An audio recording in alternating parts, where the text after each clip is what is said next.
I'll tell a story that I just figured out about myself recently. Literally within the past 5-6 years.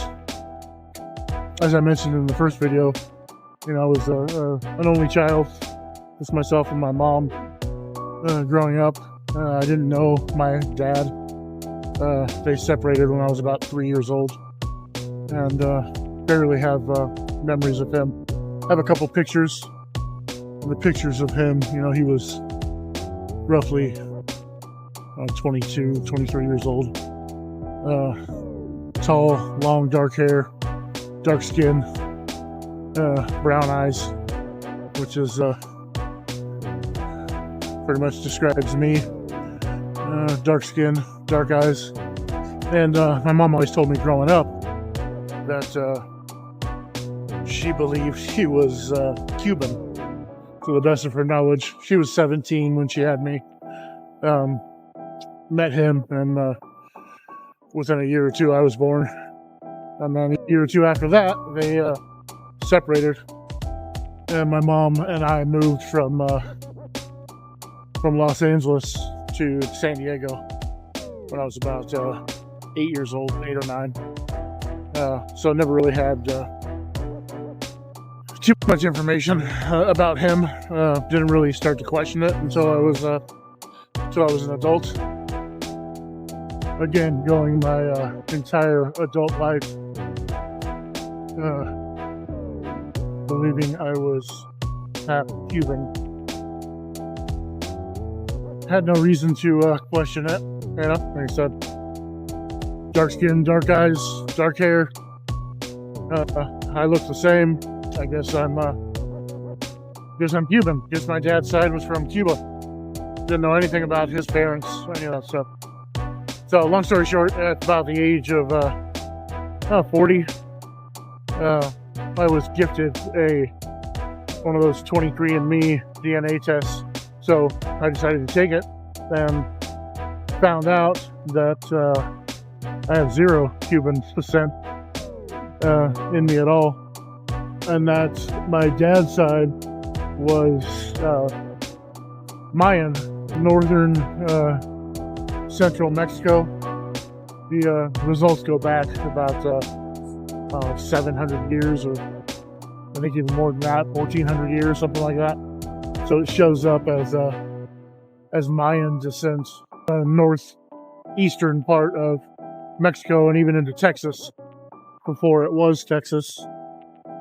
So at age 42, I realized that my entire life I had thought that I had more Cuban genetics in me.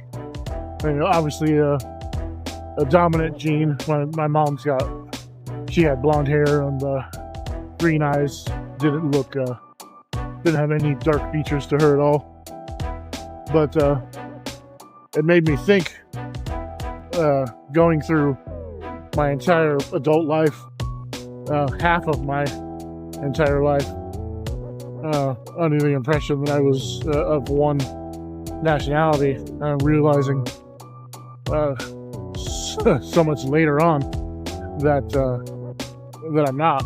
Really makes you think of where you come from, and question my existence for the first 40-something years of my life.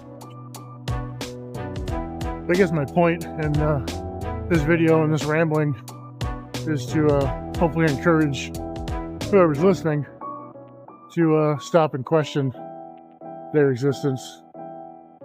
Not saying you necessarily need to take a DNA test for confirmation, but maybe stop and think about your place in civilization. A small 50 to 100 year gift that you get to be part of humanity that goes on for tens of thousands of years, and maybe that'll impact you to change and stop and start looking around for once and looking up instead of always staring down at the ground or staring down at your phone. And maybe it'll help clarify your spot in the world. Maybe after watching this video, go for a walk without your phone, without AirPods, stare at a window, go to a park and sit on a bench, and maybe spend some time to think about who you are, where you are, and where you want to be. Did you spend yesterday appreciating your life, appreciating every moment, living in the present? Or were you too busy with work and emails and laundry and doing dishes and all of that stuff just to rush through it to get a chance to lay on your bed and watch Netflix, fall asleep? Maybe it's time to separate from social media, separate from the life that you've been accustomed to that seems normal, and turn that into a life that seems worth it. Again, I appreciate you following along and putting up with my my rambling, my talking to myself. This, by the way, is I'm in Barrio Logan in southern San Diego. Typically known by outsiders as a bad neighborhood, you know, slums and gangs and all that. But in reality, it's a beautiful, beautiful area. Obviously rich in culture. Some of the best Mexican food, taco stands. Even there's a very well-known hamburger joint out here.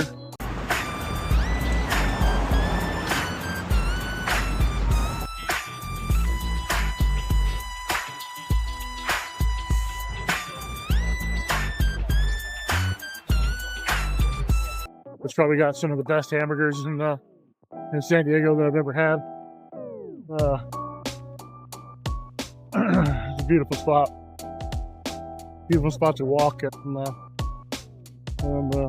be in your thoughts. So again, I appreciate it. Any time that you spend, any time spent by a stranger, listening to another stranger talk about his feelings and his thoughts, I more than appreciate every second. Again, I encourage you to subscribe, like the video so it can get out to more people, so they can watch it. And you know, if I get one person to actually stop the constant process of life and stop and think, it'll be all worth it to me. Your time means everything to me. And I really appreciate it. Until next time, see ya.